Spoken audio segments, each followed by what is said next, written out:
ہمارے حضرت والا حضرت مولانا مسیح خان صاحب قدس اللہ تعالیٰ سرہ حضرت حکیم الامت لوگوں کو جو پریشانی لاحق ہے وہ یہ ہے کہ لوگ یا تو ماضی کی فکر میں پڑے رہتے ہیں کہ ماضی میں مجھ سے کیا ہوا، کیا غلطیاں ہوئیں، کیا گناہ ہوئے، ان کی فکر میں پڑے رہتے ہیں، مایوس ہو جاتا ہے اور آگے کے لیے سوچتا ہے کہ یا اللہ میں آئندہ کیسے ان گناہوں سے نجات پاؤں گا اور کس طرح میں اللہ تعالیٰ کے سامنے پیش ہوں گا، مستقبل کی فکر میں پڑا رہتا ہے۔ تو حضرت فرماتے ہیں یہ بہت بڑی غلط بات ہے کہ آدمی ماضی اور مستقبل میں گم رہے بن کر آپ کی بارگاہ میں حاضر ہوں، ماضی میں مجھ سے اتنی غلطیاں ہوئی ہیں، اے اللہ اپنے فضل و کرم سے مجھے معاف فرما دے۔ یہ ایک مطلب ماضی کے بارے میں تو بس اتنا کر کے فارغ ہو جائے، اور اگر سچے دل سے یہ کام کیا تو انشاءاللہ سب معاف ہو جائے گا، سارے ماضی پر خط تنسیخ پھر جائے گا۔ اللہ تبارک و تعالیٰ کی رحمت ایسی ہے کہ التائب من الذنب کمن لا ذنب لہ، گناہ سے توبہ کرنے والا ایسا ہو جاتا ہے جیسے کہ اس نے گناہ کبھی کیا ہی نہیں تھا۔ تو ماضی کا قصہ کیوں روتے پھرتے ہو کہ ماضی میں مجھ سے یہ ہو گیا، ماضی میں مجھ سے یہ ہو گیا؟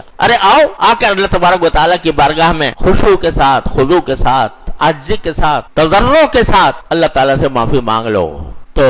ختم ہو جائے گا، سب ماضی کا دفتر بند ہو جائے گا۔ اور حال کو درست کر لو، یعنی اس وقت جو وقت گزر رہا ہے اس وقت مجھ سے شریعت کا، سنت کا کیا مطالبہ ہے وہ درست کر لوں، جو مجھ پر فرائض ہیں وہ ادا کروں، جو محرمات ہیں، ناجائز کام ہیں، ان سے حال میں رک جاؤں، ماضی کو چھوڑ دو، جو کچھ ہو گیا ہو گیا، توبہ کر کے فارغ ہو جاؤ، پھر یاد بھی نہ کرو اس کو۔ حضرت تھانوی رحمۃ اللہ علیہ فرماتے ہیں کہ یہ بہت غلط بات ہے کہ آدمی کسی گناہ سے توبہ کرے اور توبہ کرنے کے بعد پھر یاد کرتا رہے کہ ہائے مجھ سے یہ ہو گیا تھا، ہائے مجھ سے یہ ہو گیا تھا۔ ارے کیوں؟ جب اپنے معاملہ تم نے اللہ تعالیٰ کے حضور حاضر ہو کر توبہ کر کے استغفار کر کے صاف کر لیا، اب فضول کیوں ماضی کی طرف جاتے ہو؟ کیوں یاد کرتے ہو کہ مجھ سے فلاں وقت کیا گناہ ہوا تھا؟ مت یاد کرو۔ ہاں جس کام کی تلافی ذمہ ہے تمہارے وہ حال میں پوری کر لو، اگر کسی کا حق مارا ہے حق ادا کر دو، اگر کوئی نمازیں رہ گئی ہیں نمازیں قضا کر لو، روزے رہ گئے روزے قضا کر لو،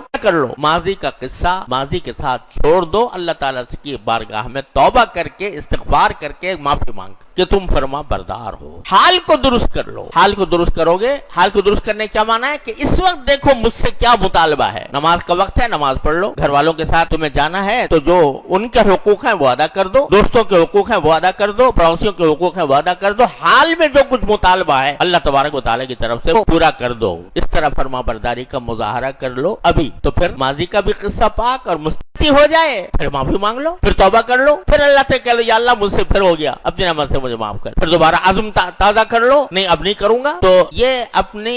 اصلاح کا اور اس بات کا کہ میں ہر وقت موت کے لیے تیار رہوں، اس کا نسخہ یہ ہے، حال کو درست کرو اور جہاں کہیں غلطی ہو جائے فوراً اللہ تعالیٰ کے حضور حاضر ہو کر معافی مانگ لو۔